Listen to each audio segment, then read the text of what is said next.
sin embargo el cuerpo pasa todavía calladito cuando está visible ahí, gritando, pidiendo cosas, identificándose, desidentificándose. Me pareció sumamente interesante las formas del cuerpo, incluso las formas, y que hubiera un lugar para esos cuerpos afectados por esos avatares, a veces de la genética, a veces de los destinos, esos cuerpos más inmovilizados que están pidiendo también entrar, como me dijo el que me presentó el proyecto, en una escuela convencional. Me llamó la atención lo de convencional, porque en mi país no usamos convencional, ¿no? Y me pregunté, bueno, ya una escuela no sería tan convencional, se admite todos los cuerpos, la presencia de todos los cuerpos, incluso aquellos que tienen casi ninguno o poquitos movimientos, y que esa forma del cuerpo sin duda conlleva una manera de tomar posición y de pertenecer a lo escolar. Me sorprendí en un cartelito que había por ahí, creo que era de algunos chicos, ¿no? Dice, hay que discutir, hay que pelear la respuesta explicando el por qué, ¿no? Dije, qué bárbaro, ¿no? Los pibes recordándonos que hace 1000 años que no discutimos, ¿no? Y que no sabemos ya discutir, que hemos dejado de conversar. Qué bueno que una buena práctica o una práctica buena nos lo recuerde. Me llamó también muy gratamente la atención una manera de describir a los niños, si en lenguaje, si en lengua, si en manos, ¿no?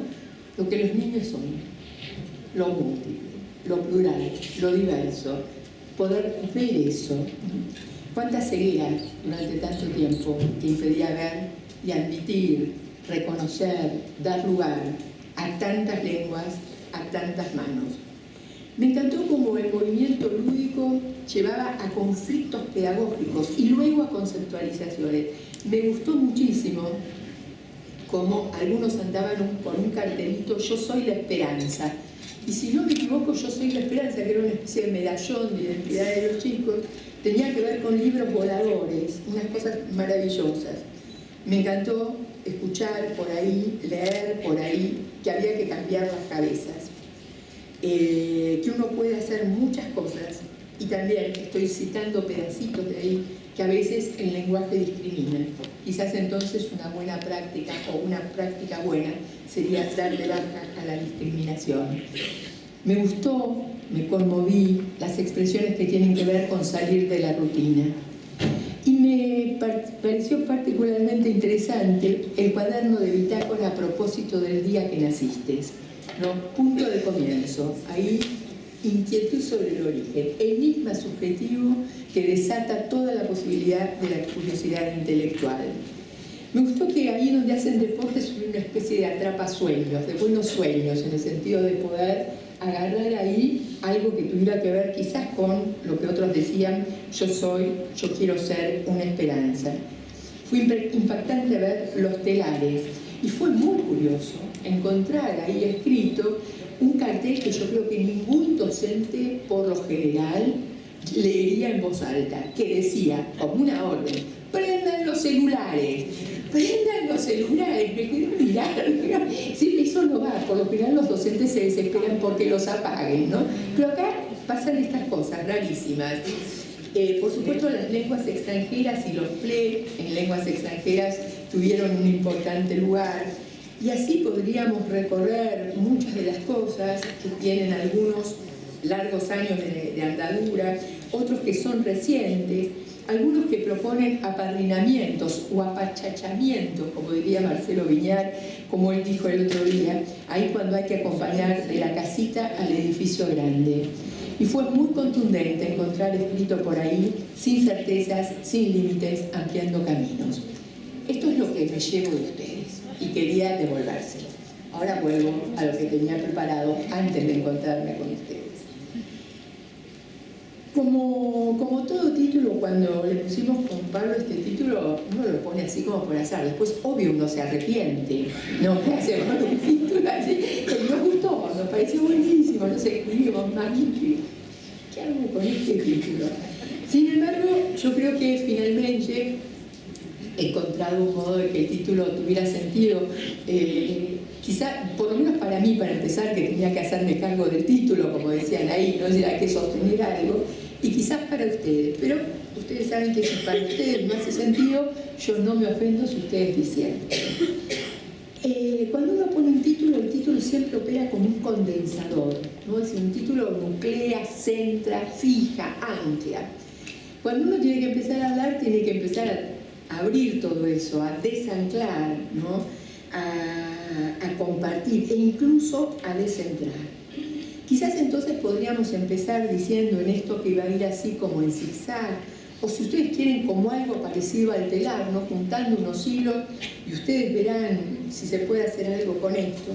Uno podría decir que para acercarnos a la idea de saber, podríamos presentarlo como un modo de asociar, como un modo de hilvanar, como un modo de tejer, como un intento de acceder a lo que no conocemos. Saber es un trabajo.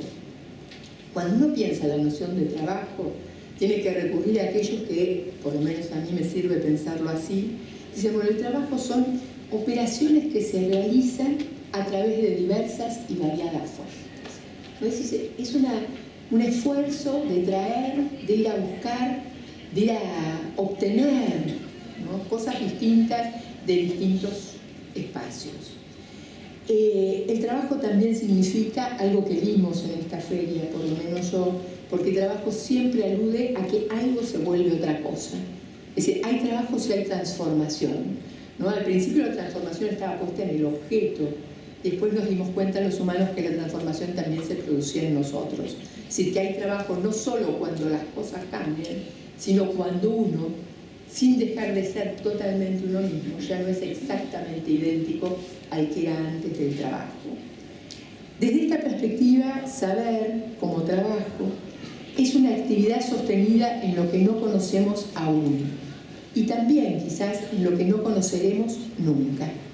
Ustedes saben que en territorios del saber están aquellos que dicen que lo desconocido podría como imaginarse en dos territorios o en dos posiciones distintas, ¿no? Lo desconocido cognoscible y lo desconocido incognoscible, los grandes enigmas.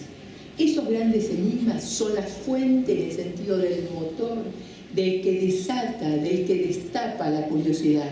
Pero los grandes enigmas no tienen por lo general respuestas. Permanecen así como motor de lo inacabado de nuestra posibilidad de saber. En consecuencia, el saber podríamos imaginarlo como un movimiento hacia lo cognoscible, sostenido en lo incognoscible. También como una posición de saber, que no es la posición del saber que anuda a saber y poder, sino la posición de la curiosidad intelectual. De aquel que está, como decía una antigua expresión romana, dispuesto a aprender de lo pasado para hacer otras cosas de ahora en más. Por supuesto, ustedes no ignoran, mucho se ha recordado en el último tiempo, que la palabra saber, que tenía que ver con sapere, tiene que ver con la degustación, con lo que uno le encuentra el gusto, ¿no? Quizás hasta la gourmandise, ¿no? Esa cosa que a uno le gusta, algunas cosas en particular más que a otras. Esta cuestión de pensar el saber o a los saberes como algo que se ofrece para probar, como si la educación pudiera ofrecer un potencial banquete alrededor del cual las tramas de las relaciones interpersonales nos invitan tanto a aprender como a desaprender, tanto a aprender con y sin H como a desnaturalizar, para que tenga libre el camino toda intención de indagación. Desde esta perspectiva, el banquete de la educación no es solo, les diría, no es exclusivamente, y les diría, casi no es los platillos que se ponen en la mesa. El banquete está dado por lo que acontece en la conversación entre los amigos que están sentados alrededor de la mesa. Los que conversan, los que hacen preguntas, los que exigen argumentos, los que para hacerlo comparten el respeto y el reconocimiento a la extranjeridad de todo otro, del otro. Y esa conversación se lleva a cabo sobre el fondo de los enigmas existenciales. Fondo de enigmas existenciales que donde los sujetos se complacen en demorarse. Ahí son los enigmas de la vida, las circunstancias, los oficios, los otros, todo eso que se nos impone como pregunta. ¿Qué desearía yo para este encuentro entre ustedes y la que habla? Poder compartir algo. No sé exactamente qué, pero sentir que finalmente hemos estado presentes y que hay algo ahí en este hecho de estar presentes que podríamos llegar a tener en común, que es poner en juego, poner en práctica ese verbo que Castoriadis había propuesto cuando él alude a lo que importa hacer en la vida. Y él dice, ¿qué es lo que importa hacer en la vida? Importa elucidar, dice él. Utiliza ese verbo, elucidar. ¿Qué sería elucidar para Cornelius Castoriadis? Dice, pensar lo que se hace, saber lo que se piensa. Y parece una simpleza. Y sin embargo, yo les diría, no es tan usual. No estamos tan acostumbrados a dedicarnos a pensar lo que se hace y luego a saber lo que pensamos. Por supuesto, esto, elucidar, no sería algo que pudiéramos hacer si no partiéramos de imaginar al menos que la pedagogía se ocupa de unos haceres que deben permanecer abiertos a los saberes. Yo les digo todo esto y me siento ridícula. ¿En qué sentido? Me siento como que me estoy dirigiendo al auditorio que no necesita que nadie diga nada de esto, ¿se entiende? Es decir, los que están acá, los que armaron la feria, los que comparten sus experiencias, los que no se detienen a exponerse, es decir, exponen lo que sienten, lo que piensan, lo que hacen y cómo lo hacen, no necesitan que nadie les recuerde esto. Les pido mis disculpas. No son los destinatarios directos de esto que estoy diciendo. Estoy aludiendo a una descripción de algo que temo tenga por momentos características de tendencia. Una especie como de retirada, de abandono de las posiciones de saber. Una especie de descuido de la intención de elucidar, ¿no? Una especie como de declaración de impotencia, ¿no? O de resignación o de renuncia, no nos toca a nosotros. ¿Quiénes seríamos nosotros para hacer esto? Quizás una resignación que vuelva así casi como un triste aprendizaje de malas prácticas, de prácticas malas de una política, de políticas que durante mucho tiempo desconoció los saberes producidos por los educadores, que los miró de arriba, con altanería, con desprecio o con sordera. Pero insisto, si ustedes no solamente fueran ustedes, sino que con ustedes pudiéramos hablar de unas tendencias, yo seguiría diciendo esto. Tampoco podríamos avanzar si no estuviéramos dispuestos a volver algo pensable. Y esto exige un cierto coraje, ¿no? Los tiempos son, decíamos hoy, refiriéndonos a la expresión de Badiou, tiempos bastante horribles en el mundo, ¿no? Tiempos donde un autor italiano que tiene un nombre, se escribe con Z, lo digo así porque si no, se llama Zoja, no es un nombre curiosísimo para un filósofo, y Zoja dice que estos tiempos son tiempos terribles para la humanidad porque nos hemos quedado huérfanos. No solamente huérfanos en las relaciones intergeneracionales con la pérdida de los referentes, sino huérfanos horizontales por lo que él llama la muerte del prójimo. Él define la actualidad como los tiempos de la muerte del prójimo, ¿no? Unos tiempos de infinita soledad. Y en estos tiempos está un movimiento, yo creo que algo que no hemos ni empezado a pensar, y que quizás espacios así entre pares nos permitan hacerlo, son tiempos a los que no deberíamos dudar en llamarlos como tiempos de metamorfosis, ¿no? No son tiempos de cambio, no son tiempos de transformaciones, no son tiempos de revoluciones, no son tiempos de reforma, son tiempos donde algo se está volviendo otra cosa. Y no sabemos qué se está volviendo. Todavía no lo podemos decir, no nos animamos ni a mirarlo y no nos animamos a conversar. Y estamos ahí frente a lo que se metamorfosea. Cuando llegué a esta idea y me tengo que volver a leer el libro de Kafka, porque después de todo por algo se llamaba La Metamorfosis, Y ahí encontré una pista interesantísima, porque si ustedes recuerdan el comienzo del libro, es decir, cuando se produce eso que altera totalmente al sujeto, es un momento donde el sujeto estaba aterrado por la posibilidad de perder su trabajo.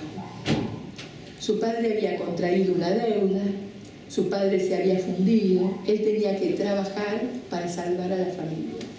Y es así como una mañana, en ese contexto de presión, algo deja de ser lo que era y algo se transforma en un bicho. No estoy diciendo que la humanidad se está transformando en bichos, aunque no dudaría en afirmar que la humanidad está deshaciendo parte de la cultura que nos permitía vivir juntos y que se expresa bajo el rostro de la pulsión de muerte en formas muy cercanas a lo que podría llamarse la barbarie. No estoy acá haciendo civilización o barbarie, ¿no? Estoy diciendo la pulsión, no estoy diciendo lo que no tiene ética, lo que no tiene moral, lo que es capaz de llevarse cualquier cosa puesta. Por supuesto, en tiempos de metamorfosis, la educación, los sistemas educativos están recontra sacudidos, ¿no? Llegué ayer, leí el diario, gran nota, no puedo decir nada del país de ustedes, el mío pasemos por alto, digamos, ¿no? Pero lo que sí me parece que podemos compartir desde ambas orillas es que estamos frente a algo de una contundente complejidad y que no es mediante la simplificación que lo complejo puede volver un problema en un desafío al que se le puede hacer frente, para retomar la expresión de uno de los proyectos. Son tiempos de orfandad, son tiempos donde, tal como lo describe Sarká, asistimos a lo que él llama el declive de los intelectuales, la renuncia de los intelectuales, y también, como diría Legendre, asistimos al desbarranque del principio genealógico de lo internacional. Ustedes recordarán esa expresión de Castoriadis que hablaba de la escalada de la insignificancia. En fin, en ese contexto, tratando de que el contexto no nos lleve puesto, tratando de poder mantenernos de pie, de ofrecer para nosotros y para los otros el vita instituere, que es el sentido de la palabra institución, intentamos que algo se vuelva pensable. Que algo se vuelva pensable en todo territorio, pero particularmente en el territorio de la educación en la actualidad, me parece un gesto muy contundente, el de estar dispuestos a despojarnos de lo ya sabido cuando lo ya sabido es obturante, cuando lo ya sabido solo está trabajando al servicio de la perpetuación de las desigualdades.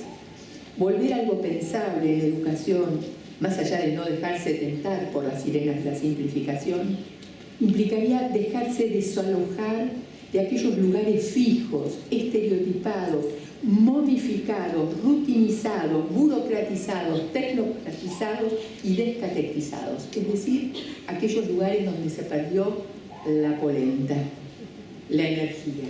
Por supuesto, no les pasa eso a ustedes. Estoy describiendo unas tendencias que pasan extramuros de este encuentro de hoy. En todo caso, en este contexto, los educadores, yo creo que estamos de alguna manera intelectualmente heridos. No nos miran con mucho cariño, no piensan muy bien de nosotros, tienen más críticas que apoyos. Si pueden descalificarnos, no se ahorran una palabra. Y ahí estamos, de todas maneras, perseverando, como decía uno de los proyectos, perseverando en tiempos donde nuestra inteligencia está puesta en tela de juicio, donde se duda de nosotros, de que podamos hacer frente, y donde a veces nosotros terminamos por instantes mimetizados y entonces decimos y la verdad no sabemos qué hacer. Por supuesto no son ustedes, porque felizmente parece que ustedes saben qué hacer cuando pasan las cosas más difíciles de la vida. Pero fuera de acá, las sociedades que han multiplicado los conocimientos no dudan, al mismo tiempo que se enorgullecen de la expresión sociedades del conocimiento, en dejar cada vez más fuera del conocimiento a sectores cada vez más importantes de la población. El problema no es que quedan fuera de los conocimientos, que no saben si la Tierra es cuadrada o redonda, o cuándo fue la revolución, o cuándo se declaró la independencia, o cómo es la asociación entre la matemática, la física y la astronomía, como decían acá abajo, ¿no? El problema es que cuando se deja fuera a sectores tan importantes, lo que termina afectado es la posibilidad de vivir juntos entre todos. Lo que termina desaturado, desatado, es la posibilidad misma del lazo social.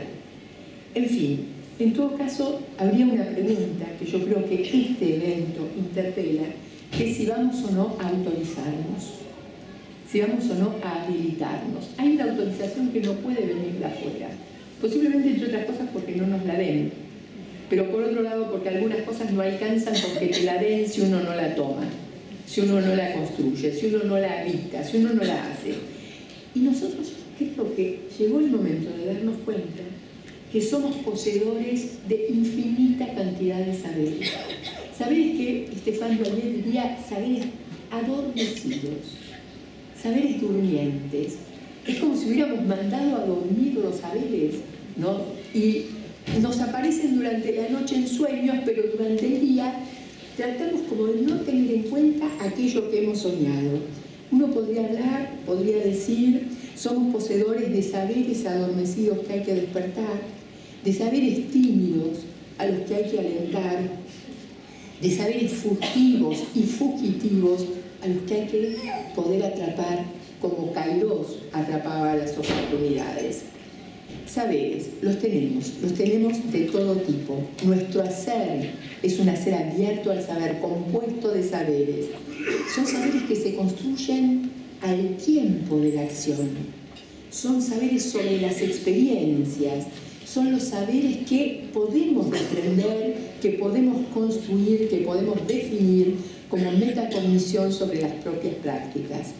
Por supuesto, cuando decimos saberes y decimos nos autoinvitamos a habilitarnos, a despertar en nuestros saberes, hay que saber que el concepto de saber, trabajar con los saberes, implica una disponibilidad. La disponibilidad a dejarse alterar. Si hay saber, hay alteración. El sujeto no permanece indemne frente al saber. Algo se conmueve, algo se afecta, en todos los sentidos de afecta, también en el sentido del afecto que se pone en juego, de lo que se catetiza, de lo que se diviniza. En fin, nuestros saberes, en todo caso, son saberes que por ratos permanecen en el estatuto de la percepción y la intuición. Ahora, eso es fundamental, pues